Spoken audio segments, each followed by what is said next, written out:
নমস্কাৰ মই আচাৰ্য বিনয় কাশ্যপ আজি আমি জানিম যে ৰাহু আৰু কেতু জন্ম ৰাশিৰ পৰা কোন কোন ভাৱত অৱস্থান কৰিলে শুভ ফলদায়ী হয় কোন কোন ভাৱত অশুভ ফলদায়ী হয় মনত ৰাখিব আমি এইটো ট্ৰেনজিটৰ বিষয়ে আলোচনা কৰি আছো গ্ৰহৰ গোচৰৰ বিষয় কাৰণ কিয় গ্ৰহবিলাক গতি আছে গতিশীল তো গ্ৰহৰ গতিৰ ভিত্তিত কোন কোন ভাৱত ৰাশিৰ পৰা জন্ম ৰাশিৰ পৰা শুভ ফলদায়ী হ'ব কোন কোন ভাৱত অশুভ ফলদায়ী হ'ব তাৰ ওপৰত আজিৰ টপিকটো হ'ব transit of Rahu and Ketu transit of Rahu and Ketu Rahu কেতুৰ এখন কুণ্ডলীৰ মাধ্যমেৰে আমি বুজিবলৈ চেষ্টা কৰিম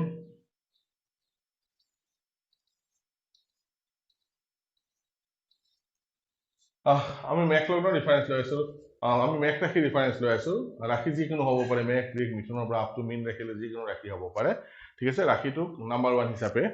আলোচনা কৰিম ঠিক আছে ইয়াতে মেঘ ৰাশিৰ পৰা যদি আমি চাওঁ ৰাশিৰ পৰা কোন কোন ভাৱত ৰাহু কেতু শুভ ফল দিয়ে ফাৰ্ষ্ট হাউস থাৰ্ড হাউস সিক্সথ হাউস নাইন্থ হাউস 10th হাউস 11th হাউসত যদি ৰাহু কেতু অৱস্থান হয় জন্ম ৰাশিৰ পৰা শুভ ফলদায়ী হয় কত কত ফাৰ্ষ্ট থাৰ্ড 6 9 10 11 এইকেইটা ভাৱত কি হ'ব ৰাহু আৰু কেতুৰ শুভ ফলদায়ী হ'ব ইয়াতে পজিটিভ ৰিজাল্ট দিব কেনেকুৱা ধৰণৰ পজিটিভ ৰিজাল্ট যেতিয়া ৰাশিৰ পৰা ৰাহু কেতু ফাৰ্ষ্ট থাৰ্ড 6 9 10 11 ভাৱত গোচৰ কৰি থাকিব তেনে জাতকৰ সেইখিনি সময়ত বিয়া নামে বিয়া হোৱা সম্ভাৱনা থাকে কেঁচুৱা হোৱা সম্ভাৱনা থাকে টকা পইচা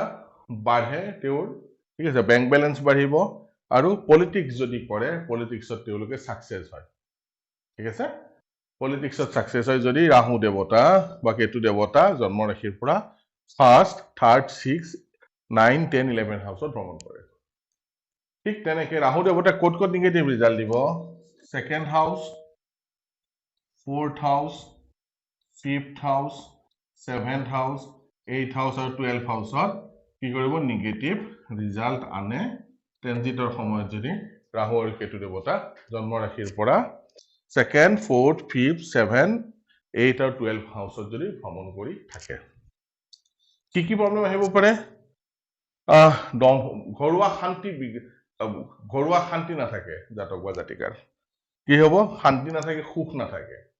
সুখ শান্তিৰ পৰা জাতক বা জাতিকা বঞ্চিত হ'বলগীয়া হয় আৰু খুব কষ্ট বাঢ়ি যায় জীৱনত ষ্ট্ৰাগল বাঢ়ে যদিহে জন্ম ৰাশিৰ পৰা Rahu Ketu 2nd 4th 5th 7th 8th আৰু 12th হাউসত ভ্ৰমণ কৰি থাকে ঠিক আছে একদম সিম্পল যে ৰাহু দেৱতা ক'ত ক'ত শুভ ফলদায়ী হ'ব